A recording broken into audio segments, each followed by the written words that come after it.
Doctor, buenas tardes. Bienvenido al Gobierno de la Tarde en República Dominicana. Muy buenas tardes a todos ustedes. Para mí es un honor y un placer participar de la audiencia del Gobierno de la Tarde y poder llevar una información veraz y exacta a toda la audiencia. Doctor, 379.619 personas contagiadas en Florida. Para la cifra de hoy, sí, 379.000, correcto. Esa es la cifra de hoy, con 5.300 fallecidos. El problema es, si nosotros consideramos, ya Florida es, como dicen, el epicentro del país. El sitio que más casos tiene viene siendo Florida. Estaba Nueva York y California, pero ya Florida está remontando mucho. Y tenemos un total en todo el país de 4 millones de infectados. Entonces, realmente es alarmante y se ha tomado muchas medidas, se ha hablado muchas cosas, y realmente lo que está ocurriendo aquí es que no se ha cumplido a cabalidad el confinamiento, las medidas preventivas. Hace unas semanas hubo una cuarentena. Esa cuarentena después se empezó a abrir y empezaron a abrir pequeños negocios y algunas personas, pero la cosa pues no se tomó con seriedad. Vimos que las playas se abarrotaron de gente, vimos que la gente iba a los restaurantes, y ahora pues ha tenido que tomarse nuevamente una medida de cerrar muchos locales, sabiendo que los sitios más contagiosos, eso está escrito, son ascensores, el metro, autobuses, oficinas pequeñas en las cuales no se pueda cumplir el distanciamiento social, los bares, discotecas. Esos son los sitios de mayor contagio del virus, y esos sitios pues estuvieron abiertos y la gente, pues los jóvenes fueron a las calles, hicieron fiestas, y estamos viendo ahorita pues este repunte de casos. Doctor, un repunte. Usted nos habla de un repunte, ciertamente ustedes tuvieron un pequeño descenso y volvieron a subir, ¿y en qué población usted entiende que están incrementándose los casos? Sí, bueno, eso sí, sabemos que ha ido una curva progresiva, pero hace unas semanas no teníamos tantos casos diarios. En las últimas, aquí rompimos un récord la semana pasada con 15.000 casos en Florida en un día. Caso único a nivel mundial. Diablo. La mayoría, tenemos ahorita un promedio de 9.000, 10.000 casos. Los departamentos más afectados son Miami-Dade, también está Broward, también está la parte de Fort Lauderdale. Son las partes en Florida que hay mayores casos. También hay más población de gente en esa zona, hay más densidad poblacional. Y el otro tema es las playas. Fort Lauderdale, Miami Beach. Eso ha tenido que cerrarse en más de una oportunidad las playas, porque pues la gente no cumple el distanciamiento social, la gente va de allí después a los restaurantes, a los bares cercanos, y eso ha sido pues la causa, sabiendo que es un virus altamente contagioso. El contagio no es como la influenza, que es una persona a una. Aquí un infectado, cada vez que tose o estornuda, elimina infinidad, millones de partículas virales y está contagiado. Y la contaminación es exponencial. O sea, uno puede infectar a 4 o 5, ese 5 a 5 más, el otro a 5 más. Entonces es algo que de un día a otro lo vemos grandísimo. Y lo vemos también por los test que se están haciendo. Nosotros tenemos que en Florida se han hecho 3 millones de test. Hay una población de 21 millones de habitantes. Todavía estamos cortos. Imagínense ustedes Latinoamérica, Sudamérica, que no se han hecho ese número de test. Una de las formas de poder contener la epidemia es testear a los asintomáticos, porque los infectados que son presintomáticos, que no tienen síntomas todavía, pues ellos pueden contagiar mucho. Se ha visto que unos 2 días antes que empiecen los síntomas, cuando empieza la pérdida del gusto, la pérdida del olfato, antes de tener la fiebre, la persona puede ser altamente contagiosa. Y además hay un 20% de la población de infectados que nunca dan síntomas. Esos son los infectadores silenciosos. Esos son los que tenemos que detectar. Si se pudiera hacer pruebas de PCR, el test nasal, de diagnóstico del virus a la población general y detectar estos silenciosos que están infectando, se aislarían, se tendrían en cuarentena y disminuiría la tasa de crecimiento diaria del virus. Pero eso no es fácil. Ahora habría que hacer un barrido. Corea, lo hicieron en Japón, eso lo han hecho en estos países, ¿entiendes? Pero lamentablemente los que estuvieron en cuarentena, que siempre se dijo aquí, las personas mayores de 65 años, los que tienen morbilidades, diabetes, hipertensión, esas personas se encerraron en su casa, pero ahora son los jóvenes donde se está viendo la enfermedad, porque los jóvenes están en la calle, están saliendo, y ahí es donde está ocurriendo esto. Entonces, la única medida es que nosotros reflexionemos que esta es una enfermedad muy contagiosa, y yo, para prevenir enfermarme yo, tengo que usar una máscara que me sirva de barrera para no infectarme, y además tengo que tener un criterio social con los demás, con la misma máscara para evitar contagiar a otros. Eso es lo primero. Y también, o antes que eso, está el distanciamiento social. Está demostrado que lo que funciona mientras no haya vacuna es estar a 6 pies una persona de otra. Lo que pasa es que no es fácil hacerlo en ambiente cerrado, pero para eso no se ayuda con la máscara. El lavado de las manos es básico, y el evitar tocarse la cara con las manos, no saludar de mano, de abrazo o de besos, porque se contagia. Ya está demostrado, la transmisión es por las gotitas de saliva, y que pueden caer en una superficie, y si la persona lo toca, el otro se puede infectar. El futuro es la vacuna. La vacuna se está desarrollando, hay muchas experiencias, hay buenas expectativas en eso, pero mientras tanto, si nosotros no tomamos conciencia en estas medidas preventivas, no lo vamos a lograr. Y nuestros gobiernos que están haciendo los esfuerzos, si logran hacer test a esos asintomáticos y aislarlos, podemos disminuir la curva. Estas son las medidas para hacer en líneas generales. Y el otro problema grave es que los servicios de salud se están colapsando.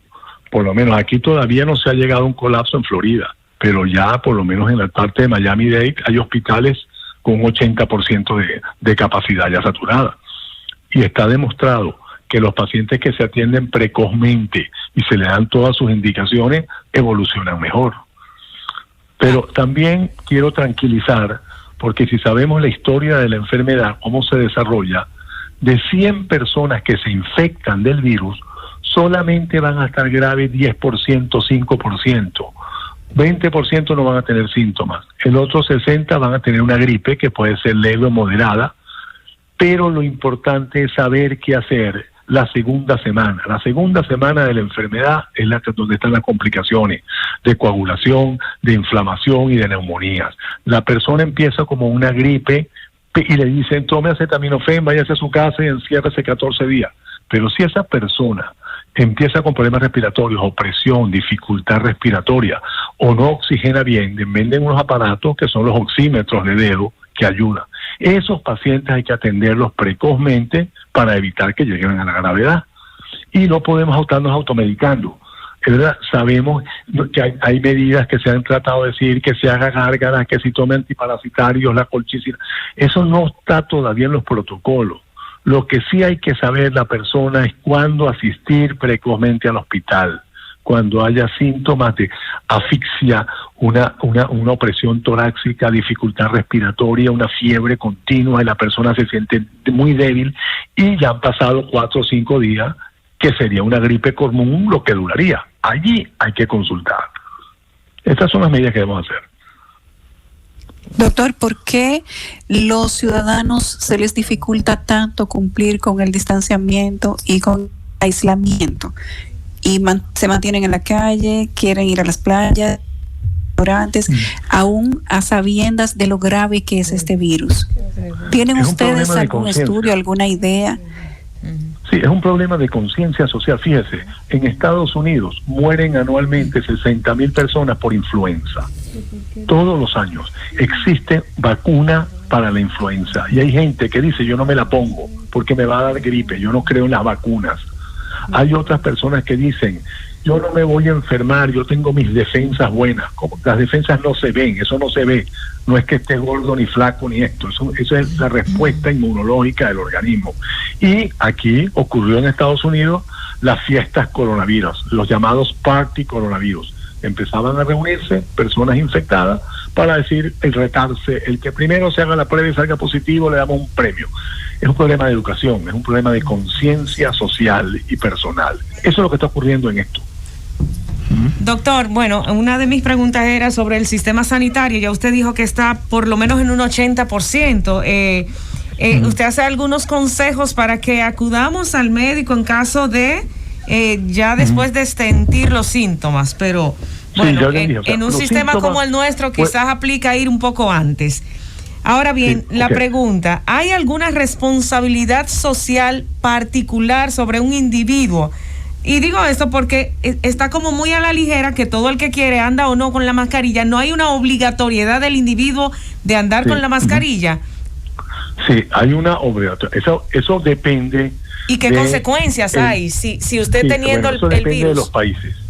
La experiencia le puedo decir, en Japón, por ejemplo, que gente muy educada, muy civilizada y con una cultura con pandemia y esto, pues ellos funcionaron muy bien porque ellos por naturaleza mantienen su distanciamiento social. Corea del Sur también funcionó bien. Ahora, hay países donde lo hacen por la vía, países que no son demócratas, países que lo hacen de una forma autoritaria, como en mi país Venezuela, por ejemplo, en el cual la Guardia Nacional a la gente que no cumpla la cuarentena y el aislamiento lo pone preso. Se han visto abusos y se han visto atropellos también. Ahora, en los países demócratas, donde se dice a la gente que tomen conciencia, se les avisa por todos los medios y no lo hacen, es un problema de educación. Allí hay que multar. Aquí existen y hay toques de queda, han cerrado playa y hay multas. Persona que no tenga su máscara, que se baje a un sitio público sin la máscara, tiene un monto de tantos dólares. Hay otros países inclusive presión, o sea, van a la prisión. O sea que si la gente no entiende por las medidas lógicas y educativas, pues tendrá que atender por las malas. Pero sí, eso hay que hacerlo porque el bienestar es de todos. La universidad, creo que de Oxford, ha anunciado una vacuna junto con un laboratorio muy conocido que produce las células T, las células blancas. Sí. Usted como infectólogo, ¿qué viabilidad usted le ve a esa vacuna para producir inmunidad más allá de los anticuerpos y qué posibilidad usted le ve? Eso es muy interesante. Y es importante decirle a la audiencia que ya se tiene experiencia sobre coronavirus. El COVID-19 no es el único coronavirus. Aquí hubo dos pandemias en el 2002-2012, el MERS y el SARS, que son coronavirus. El coronavirus se conoce desde hace muchos años y se empezaron a desarrollar vacunas desde los 2002-2012, ya se están desarrollando vacunas de coronavirus. Ahora tenemos que entender que para desarrollar una vacuna hay que hacer dos fases. La fase llamada preclínica, que es en el laboratorio, que es el ensamblaje. Imagínese usted un carro. Claro, ese carro hay que poner un motor, hay que poner las ruedas, hay que poner una serie de cosas. Bueno, y después viene la decoración del carro, que si el vidrio o el techo o lo que sea. La primera parte ya se ha adelantado, que es la fase en animales, en células, y ya se han ensayado. Hay más de 100 laboratorios a nivel mundial desarrollando vacunas. Entonces, esa primera etapa preclínica se avanzó desde hace años. Cuando empezó esta pandemia en diciembre, ya algunos laboratorios tenían el carro medio desarrollado. Ahora, lo que se está haciendo ahora, que Oxford lo ha hecho, Estados Unidos también, hay varios países, China también, Rusia, es utilizar la experiencia que se tenía y esos estudios preclínicos y pasar a los estudios clínicos, que son 3 fases. Una, para ver que no produzca efectos dañinos en las personas que se le pone. La otra es para ver la respuesta en anticuerpos y en defensa. Y la tercera fase es ver las dosis que se necesitan. Entonces, un estudio ya empezaron hace 3 meses, en mayo, empezaron en Oxford y empezaron AstraZeneca, el laboratorio, y hay otros laboratorios, Pfizer, y otros varios que están trabajando, varios.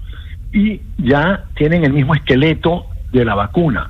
Hay unos que desarrollan la vacuna con la parte de la superficie de la vacuna, otros con la parte del corazón, del núcleo. O sea, hay diferentes diseños de la vacuna. La vacuna esta que usted me habla, que la vacuna de Oxford, que se llama, es una vacuna que se está utilizando un transportador que es un adenovirus, que es otro virus, una fracción de otro virus que va a ayudar a facilitar la penetración de este. Y los ensayos que se hicieron en 500 pacientes es que se vio respuesta inmunológica. Y se dio una doble respuesta. La primera que usted habla de las células T, esa es la primera respuesta, que es la que va a dar memoria. Esa es la inmunidad que nos permite que en un futuro, si uno se infecta de sarampión, en 20 años después uno tiene contacto con el virus, el organismo de uno se acuerda por esas células T y produce anticuerpos. Y también esta vacuna a los 15 días produjo inmunoglobulinas, que son anticuerpos. Se ha visto que los coronavirus a los 3 meses, 4 meses disminuyen esta inmunoglobulina. No es una inmunidad como fiebre amarilla o sarampión que dura más años. Pero lo bueno de esta vacuna es el resultado que ellos informan que las células T reaccionaron. O sea, que queda memoria inmunológica. Entonces hay una gran esperanza con esta vacuna en pocos meses